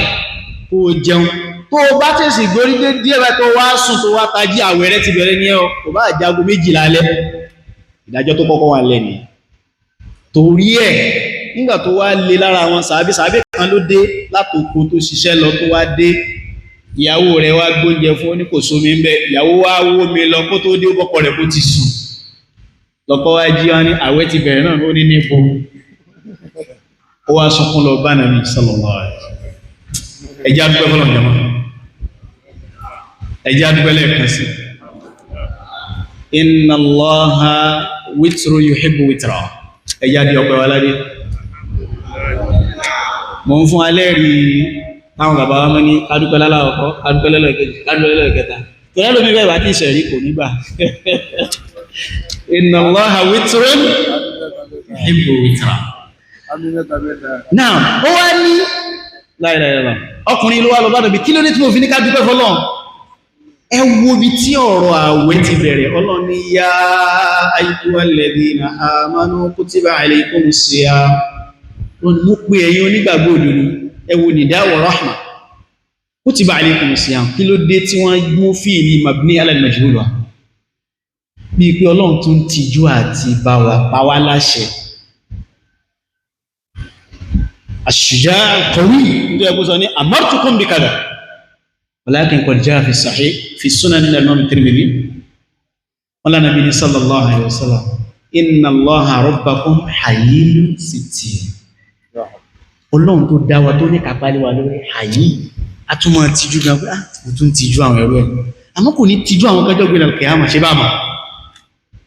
ضرب الله مثلا للذين كفروا امرأة نوح وامرأة لوط كانتا تحت عبدين من عبادنا صالحين فماذا فخانتاهما ولم يغنيا عنهما من الله شيئا كلا الله سيفوها وقيل ادخلا النار ما دا ewona lọ Ọlọ́run yẹpẹrẹ wa wọ́n ní kútìbà bí pé Ọlọ́run bá tún wọ́n ní kẹ́ gbààwẹ̀ kàmá àwọn olùmọ̀ ní kò nídi kàmá náà ẹ̀tẹ́yàn bá rọ̀ lẹ́yìn wọ́n sí ẹ̀fúta ẹ má barajẹ́ kàmá kutiba ala alladhina min qablikum ẹ̀yin nìkan kọ́ ò ṣẹ́gun àwọn tó ní mọ́nì náà tó kọjá àwọn náà gbààwẹ̀ ò bí ẹn tí ń rọ̀ wá wọ́n ní la'allakum tattaqun ní ẹ má bínú ẹjẹ́ rọra sáré sàlàyé jẹ́ ẹ̀mẹ́ at-taqwa ya jama'a subhanallah dharwatu al-islam òpin kíyàn mọ́ sí lọ́ndé kan sọ pé fulan muttaqi ja'alani Allahu wa iyyakum minal muttaqin Ọlọ́run pọ́n ọ̀rọ̀ taqwa lè débi pé annabiyyu alladhi qad balagha dharwata taqwa qala Allahu subhanahu wa ta'ala ya ayyuhan nabiyyu ittaqillah huwa an-nabiy nadahu bin nubuwwa Ọlọ́run tún pè pẹ̀lú nubuwwa nabi Ọlọ́run tún wá ní ittaqillah àwọn afáàní ọ̀rọ̀ taqwa ìmọ̀ lè ọ̀rọ̀ tákùwà ò lè lọ́lọ́run sọ pé yá ayyuhal ladhina amanu taqullaha haqqa tuqatih àwọn sàbẹ́ ní la yutiquhu ahadun kò sí tó lè bẹ̀rù Ọlọ́run sí ẹmọ túnmọ̀ haqqa tuqatih ẹ bẹ̀rù Ọlọ́run ní bọ́lọ́run sí tó ọpọlọwágún ògbé bó sí tó bèèlé pálẹ̀ sí bẹ́ẹ̀ lánàá tí ìkù ẹlẹ́gbẹ́ra rẹ̀ wọ́n bá nàbí ọ̀nàbí ní àyà kọ̀ọ̀kọ́ sọ pé sami'na wa ata'na wọ́n sọ bẹ́ẹ̀ Ọlọ́run sì wá sọ àyà mi ìkàlẹ̀ ó ní fattaqullaha mastata'tum ó dá ọ ẹlùmí tó ti ṣe ilé ìgbọ́yé o Ọlọ́run wá ní òkè fattaqullaha mastata'tum ní pé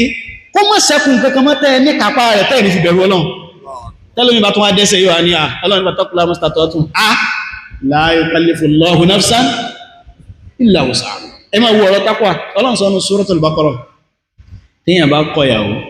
tẹ́ bá fẹ́yàwó ẹ wá súnmọ́ fi rí ẹgbá ìbùkátà sí ẹwà ní o máa lọ Ọlọ́run ní fanisru máa faratun ẹ̀sì fún sàdáàkì ìdajì rẹ̀ lẹ́gbà ilá ayé àfúnà àfi tóbìnrin ẹ bá wò pé pẹ̀lú wàhálà tẹ́ẹ̀ṣe mú yọ̀ǹda gbogbo ẹ̀ fún yín àwọn yá àfúwà lẹ́bí ibi yẹ́dì yìí uqdatun nikah àbí kọ́kọ́ náà wò pé ojúlé tí ọ láàrin àwọn ọ̀rẹ́ rẹ̀ mọ́ mú gbogbo ẹ lọ Ọlọ́run ní wa an ta'fu aqrabu lit-taqwa àmọ́ kí yóò fi ẹ̀tọ́ rẹ̀ lẹ̀ akọ̀rọ̀kọ̀ wá pè ní takọ́wà ní wẹ́ ó ń súnmọ́ bẹ̀rù Ọlọ́run bọ̀ torí ẹ̀ l'Ànábì sọ pé sallallahu alaihi wa sallam nínú àpẹẹrẹ pé òkí ilé èèyàn oníkáyé èèyàn ó lè ó ní al-mu'minun girrun karim mọ̀mìnì sí tàn bí bá sọ̀rọ̀ díẹ̀ fún kò ní pẹ́ tí fún ní ẹ̀ṣọ́ Allahu Akbar ó ní wal-fajiru hibbul la'im yóò ní doubting Thomas ní pọ́sílẹ̀ sọ ojú mi ti lé wal-fajiru hibbul la'im ọlọ́mọ ṣe wá bẹ́ẹ̀ so ọ̀rọ̀ àwẹ̀ ọlọ́wọ́ wá bá nàbí Muhammad sallallahu alaihi wasallam eléyìí ti sọ lọ Ọlọ́run sì tún sọ àyà kalẹ̀ pé uhilla lakum laylatas siyami ar-rafathu ila nisaikum hunna libasun lakum wa antum libasun lahum. Allahu akbar. Tẹ́lẹ̀tẹ́lẹ̀ kò tọ́ kẹ́ súnmọ́ ìyàwó yín lóru òru Ramadan ó ti wá tẹ́ báyìí. Uhilla lakum laylatas siyam láwọn òru Ramadan ẹ lè súnmọ́ ìyàwó yín. Ar-rafathu ila nisaikum. Ar-rafathu kalamu la yajuzu illa bayna az-zawjayn. Ọ̀rọ̀ tọ́kọ àti ìyàwó ó tọ́ láàrin ọkàn. Kódà àrínú àwọn àfáà tó ní ba'du shabab la yugnihi, kò sí nǹkan tí wọ́n lè ṣe mimma kana bayna az-zawjayni illa bir-rafath. Àfi wọ́n kọ́ sọ̀sọ̀kúsọ ní qala jaza in kana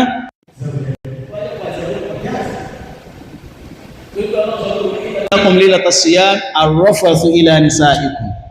hunna libasun lakum wa antum lahum. Ziyadatul hukm torí àsìkò ó yẹ ká tú hunna libasun lakum. So níbi kákọ́kọ́ mọ̀ pé ká bá bẹ̀rẹ̀ pé kí ló tọ́ láti alẹ́ Ramadan, ó tọ́ ká jẹ lálẹ́, ó tọ́ ká mu, ó sì tọ́ bí adìl àyà asúnmọ́ àwọn ẹlẹ́tọ̀ wa. Now lóru òru Ramadan lálẹ́ ọ̀nà nínú àwọn nǹkan tí ẹ̀sìn pèpè sí tó lágbára sọ̀látù tàràwíh. Mas'ala yìí mas'ala kan ni tó jẹ́ pé àwọn àgbàlagbà ló lè yanjú ẹ̀, but ẹjẹ́ mi ń sọ ìta akọ́lẹ̀ náà díẹ̀. Wọ́n ní jẹ́ àtọ́ wà láàrin tàràwíh, qiyamul layl, qiyamu Ramadan, al-witr. Ṣé asma'un mutaqariba ni àbí mutaradifa? No? Àbí al-mutabayyina? Al-mutabayyina bí máa na ta bá ti sọ ilé ó yé wa pé kìí ṣe ilé ni wọ́n sọ. Méjèèjì yàtọ̀ síra wọn. Ṣé mutaradifa ni pé nǹkan ọ̀kan náà ni tó lórúkọ tó jẹ́ méjì àbí jù bẹ́ẹ̀? Ṣé mutaqariba ni nǹkan tá a kan lè lò wọ́n fúnra wọn àmọ́ wọ́n iṣẹ́ gangan náà tí wọ́n súnmọ́ra? Kama yufarriqu bayna ba'd al-ulama bayna al-julus wal-qu'ud. Qalu yufarriqun. Kí ni haqiqatul qawl? Torí pé àwa lọ bí tí apá kan náà àwọn afá lọ, àwa gbà yí pé nǹkan kan náà gbogbo. Orúkọ ni tó jẹ́ pé àsìkò yí padà tí wọ́n ń ṣe. Qiyam Ramadan oní ó máa jẹ́ idha kana fi Ramadan. Qiyamul layl qabla Ramadan. Kí sì ni ẹjẹ́ kọ́kọ́ mọ́ àǹfààní kàjáde ní? Ahadu al-layli ma'al Qur'an qadim. Kọ́lọ̀ máa sọ̀rọ̀ Qur'an kó wá máa sọ̀rọ̀ al-layl ó ti pẹ́. Torí ẹ̀ wa ja'a fil hadith man hafiza al-Qur'ana wa la yaqumu bihi fil layli nasiyahu. Bẹ́ẹ̀ yẹn bá Kùránì kò wá sínú ẹni tí máa kà lóru nasiyahu. Li'anna al-ahda bayna al-layli wal-Qur'an qadim. Qala Allahu 'azza wa jalla inna anzalnahu fi laylatil qadr. Qala inna anzalnahu fi laylatin mubarakatin fi ad-dukhan. Qala Allahu 'azza wa jalla inna nashiyatal layli hiya ashaddu wat'an wa aqwamu qila. Ma ma'na ashaddu wat'an? الذي يريد أن يفهم القرآن وأن يكون القرآن كالماء عنده لا بد أن يكون في الليل. أنت واحد بعد القرآن هذا وقدر ما تقول إن ناشية الليل أورينتين تيجي كالون هي أشد وطئا لوني للوكاري وأقوى مكيلا أنت عن صوتي تيجي. So Ramadan tá bá ń sọ̀rọ̀ òru rẹ̀, tá bá ń sọ̀rọ̀ tàràwíh, in tó jẹ́ kí tàràwíh ibẹ̀ náà ni qira'atul Qur'an tí máa gùn yẹn. Ahadul layli ma'al Qur'an qadim. Apá kan náà àfáà tí wọ́n kọ́ wa ní ulumul Qur'an bí wọ́n ṣe máa ń sọ fún wa ní. Ahadul layli ma'al Qur'an qadim. Ikhtara Allahu al-layla fi inzalihi. Ọlọ́run fẹ́ sọ Qur'an kalẹ̀, òru ló sọ kalẹ̀. Wa ja'a fil athar min Sa'id ibn Musayyib radiyallahu anhu rahimahullah. Ó ní idha kana al-layl nada munadin fi awwal al-layl. Tí òru bá ti dín apá àkọ́kọ́ òru nada munadin yóò ní ayyuhal ubadu qumu fasallu. Ẹ̀yin olùsìn lọ́hùn ubad ẹ dìde àsìkò yín ti dé. Àwọn tètè dìde bí aago 12 wọ́n ti ń kírun. Ó ní idha kana wasatul layl tó bá di àárín òru náàdà mọ̀náàdì olùpẹ̀pẹ̀ kan tó pẹ̀pẹ̀ ayyuhal faizuna mọ̀ṣí jazakumullahu khair ṣe kẹ́ parí ẹ̀dùn sọ́rọ̀ ayyuhal faizuna ẹ̀yin tẹ́ ti ṣoríire qumu fasallu ẹ̀yin ẹ̀dìdẹ́ kí ma síkò tí tó wasatul layl gbáyẹn ni Ọlọ́run bó sọ̀kalẹ̀ sí sama'ud dunya ala aqidati ahli sunnah wal jama'ah wọ́n ni idha kana akhirul layl tó bá di ìkanyìn ooru náàdá wọn náà rí olùpẹ̀pẹ̀ ó pẹ̀pẹ̀ yóò ní ayyuhal mustaghfiruna waqtukum ẹ̀yin tẹ́ ẹ máa ń wá foríjì lásìkò yìí tó wa bil ashari hum yastaghfirun torí àsìkò àwọn díẹ̀ tí mo sọ ìmọ̀rò pé yóò ti bá àwọn nǹkan tá a mọ̀ tẹ́lẹ̀ oníkálùkù wa náà máa wọn mashru'ati àti manhiyati fi Ramadan èyí tó bá fẹ́ rújú mẹ́ inshallah ta'ala ká ní mo bá tún ní táìmù kékeré sí máa kàn lọ́bí mas'ala sí inshallah jazakumullahu khairan subhanaka allahumma wa bihamdika ashhadu an la ilaha illa anta astaghfiruka wa atubu ilayk assalamu alaikum wa rahmatullahi wa barakatuh Wa alaikum assalam wa rahmatullahi wa barakatuh. Adúpẹ́ fún Ọlọ́run Ọba. Àfáà wa Sheikh Shakir